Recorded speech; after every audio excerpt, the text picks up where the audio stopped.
এই দিদা আল্লাহর একজন মহান ওলি ছিলেন। তিনি সাধারণ কোনো ব্যক্তি না, তিনি সাধারণ কোনো ব্যক্তি না। যার ভিতরে এত নবীর মহব্বত ছিল,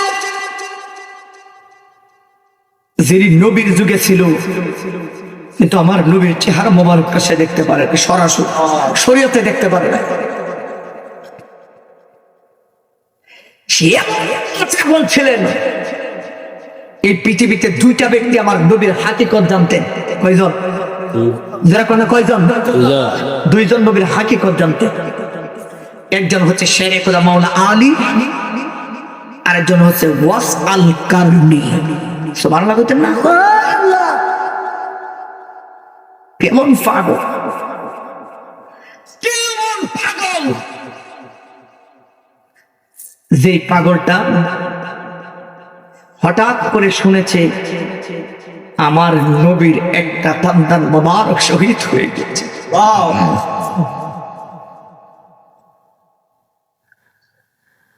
এই পাগলটা দেরি করলেন না,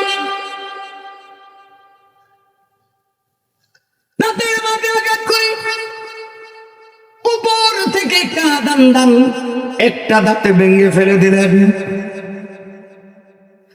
দাঁত ভাঙার পরে মুখ ভর্তি রক্ত ভরে গিয়েছে। এইবার নাকি দেয়া কয় নবীর দাঁত মোবারক উপরটা ভেঙেছে নাকি নিচেরটা ভেঙেছে আমি জানি না। আবার নিচ থেকে একটা দাঁত ভাঙলেন।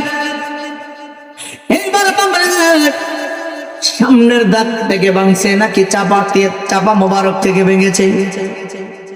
এই কথা চিন্তা করে দুই চাপা থেকে নিচ থেকে একটা দাঁত, উপর থেকে একটা একটা করে চারটা দাঁত ভেঙে ফেলে দিলেন।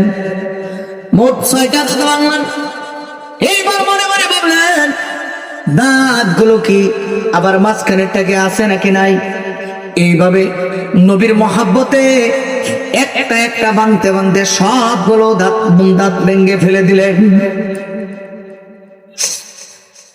এবার বাবারা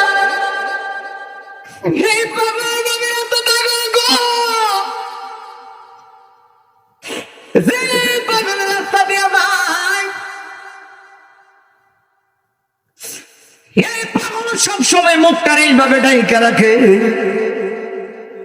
এইভাবে মুখটা ডাইকা রাখে।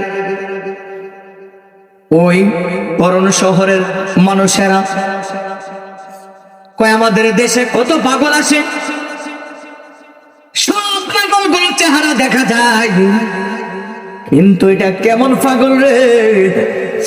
চিরাপাড়া পোশাক পরে, মাথার মাঝে পাগড়ি পরিধান করে, কারো সাথে এসে কথা বলে না, মুখটা এত রুগডাইকা রাখে। অনেকেই চেষ্টা করেছে তার মুখের কাপড়টা সরায় তার মুখের মাঝে আসলে সমস্যাটা কি। আবার দেখবেন আমাদের সমাজে কিছু মানুষ আছে বাবা, ছোট্ট ছোট্ট বাচ্চারা পাগল দেখলে পাথর মারে, পানি মারে, ইডা মারে। অনুরোধ করে দেয়া যায় বাচ্চারা ধরে এইরকম না করতে পারে, আর বাচ্চারা তোমাদেরকে বলে দিয়ে যে এমন করবা না কোনো সময় পাগল দেখলে।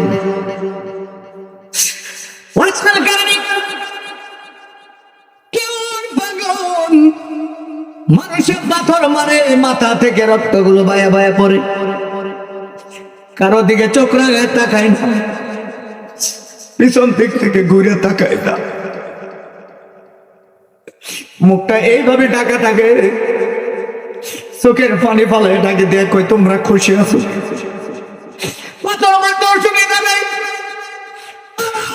দুঃখ না হয়, তোমাদের মনে যদি দুঃখ থাকে তোমাদের দুঃখ গুলো দূর হয়েছে। এইবার ডাকে দিয়ে কই পাথর গুলো যে মারছো তোমাদের হাতের ভাঁজে আঘাত লাগছে। আমার মনে জঙ্গলের ভিতরে থাকে,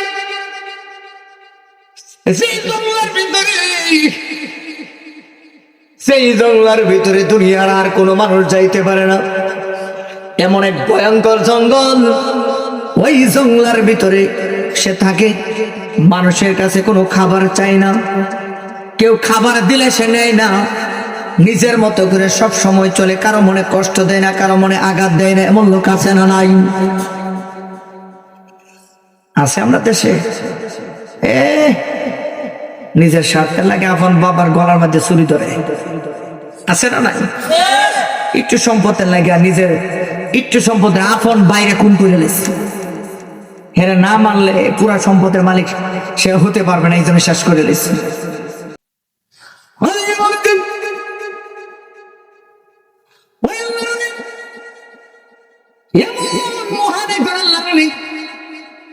যে আল্লাহর ওলি নবীর প্রেমে মাতোয়ারা, নবীর প্রেমে পাগল।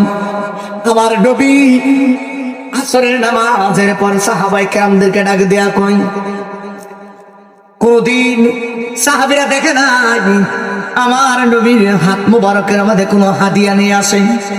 আসরের নামাজের পর 16 সাহাবায়ে কেরামের দিকে লক্ষ্য করে কই, সাহাবীরা রে, আজকে তোমাদেরকে নিয়ে প্রেমের একটা গল্প করব, প্রেমের একটা ইতিহাস বলবো তোমাদের সামনে।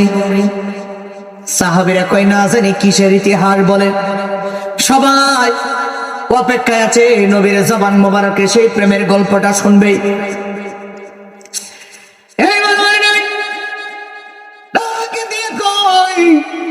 এই যে ব্যাগটা দেখতেছে, এই ব্যাগের ভিতরে ছোট্ট একটা হাদিয়া আছে। হাদিয়াটা যদিও ছোট্ট কিন্তু অনেক দামি।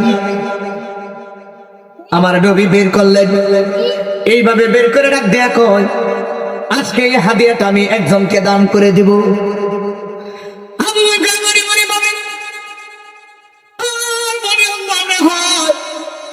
আমার দয়াল নবী রাহমাতাল লিল আলামিন এই হাদিয়াটা আমাকে দিবেন। মুস্কি মুস্কি হাসি দিয়া আবু বকর ভাবতেছে আমাকে দিবেন, ওমর ভাবতেছে না না আমি পাবো। আলী কয়, আমি যেহেতু শ্রেষ্ঠ নারী, জান্নাতের সকল নারীদের সরদার, খাতুনে জান্নাত ফাতেমাতুজ জাহরার একমাত্র স্বামী, ইমাম হাসান হোসেনের আব্বা, জান্নাতের সকল যুবকদের সরদার। আমার নবী হাদিসে বলেছেন, আনা মাদিনাতুল ইলমি ওয়া আলিয়ুম বাবুহা। যেহেতু আমার নবী বলেছেন নবী হচ্ছে ইলমের শহর, আর সেই শহরের গেটটা হচ্ছে আমি আলী, যেহেতু এই পুরস্কারটা আমি পাবো। কিন্তু না না, উসমান নবী মনে হয় আমি দিব, আমাকে দিবে। এইভাবে অনেক সাহাবী ভাবতে শুরু করলেন। আমার নবী ডাকে দিয়ে কয়, ওমর তুমি দাঁড়াও, ও আলী তুমি দাঁড়াও। ওমর ডাকে দিয়ে কয়, আমারে দাঁড়ানোর কথা বললো, আবার আলীর দাঁড়ানোর কথা বললো। মনে হয় উপহার দুইটা আনছে। আলী মনে মনে কয়, ওমরেও দিবে আমারও দিবে, মনে হয় দুইজনকে দিবে। আমার নবী ডাকে দিয়ে কয়, ওই সময় আবু বকর দাঁড়াইতে চাইলেন। আমার নবী ডাক দিয়ে কয়, আবু বকর না না, তুমি দাঁড়াইও না, তুমি দাঁড়াইলে কোনো কাম হবে না, কোনো লাভ হবে না। কারণ এই উপহারটা যখন কাঁধে নিয়ে দেওয়া হবে, তখন আবু বকর তুমি দুনিয়াতেই থাকবে না।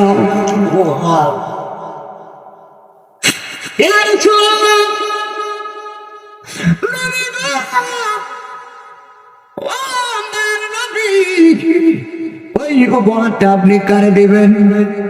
এইবার ডাকে দেয়া কয়, কারণ শহরে আমার একটা পাগল আছে,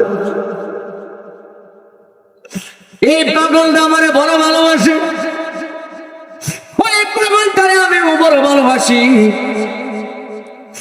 আমি কই, ইয়া রাসূলুল্লাহ, নবী গো, ওই পাগল আপনি এতই ভালোবাসেন, নবীর চক্ষু মোবারক দিয়া বৃষ্টির মতো পানি মোবারক ঝরতেছে।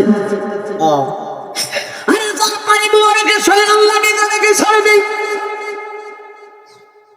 চোখের পানি চোখের কিনারে আসার আগে আল্লাহর আগে দেখো, ওয়ালা সাওফা ইউতিকা রাব্বুকা ফাতারদা।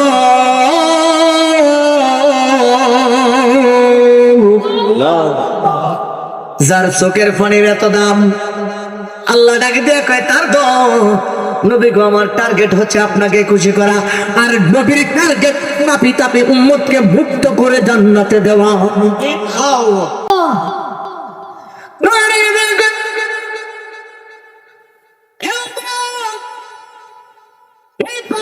আমি বড় ভালোবাসি, পাগলাও আমার অনেক ভালোবাসি। আমাদের কি ভালোবাসা! আর নবীটাকে দেখো, ওই পাগলাটারে আমার পক্ষ থেকে সালাম দিও। ওই পাগলটারে পক্ষ থেকে সালাম দিও, আর তোমরা বলে দিও, ওই পাগলারে বলে দিও আমি নবীর জন্য, আমি নবীর পক্ষ থেকে আমার গুনাহগার উম্মতের জন্য সেজন্য একটু দোয়া করে সুবহানাল্লাহ কোন। হয়তো তোমার হাঁটতে গেলেন, যাওয়ার পরে বাবাজির আমার যখন গেলেন, যাওয়ার পরে ওই করণ শহরে তালাশ করতে শুরু করলেন, তালাশ করতেছে আর ডাকে দিয়া কয় এমন কোন পাগল রে তোমরা চিনি? এইবারে ডাকে দিয়া কয় না না কোনো পাগল চিনি। আজকের মাহফিলের সম্মানিত প্রধান অতিথি উনি আমাদের মাঝে হাজির হয়েছেন, আল্লাহ পাক কবুল করেছেন। সকালে বলি মারহাবা। সবাই খুশি না? সবাই খুশি না? যার আলোচনা শোনার জন্য হাজার হাজার যুবকেরা অপেক্ষায় থেকে, যেই নুরানি বাণী আমরা এই জবান থেকে শুনবো আর কলবের মাঝে নূর তৈরি করবো। সুবহানাল্লাহ। নবীর মহব্বতে আপনারা বসবেন। যেহেতু প্রধান অতিথি চলে আসছে, আমি আর সামনের দিকে যাচ্ছি না, আমি অনেক দূর থেকে এসেছি, হুজুর অনেক দূর থেকে এসেছেন, হুজুরের জন্য দোয়া করবেন। হুজুর আপনারা জানেন যে উনি কত বড় আলেম, আর ওনার এলেমের যে কত পাওয়ার এটা আমরা সবাই জানি। আল্লাহ কবুল করে, হুজুর কোন আমিন।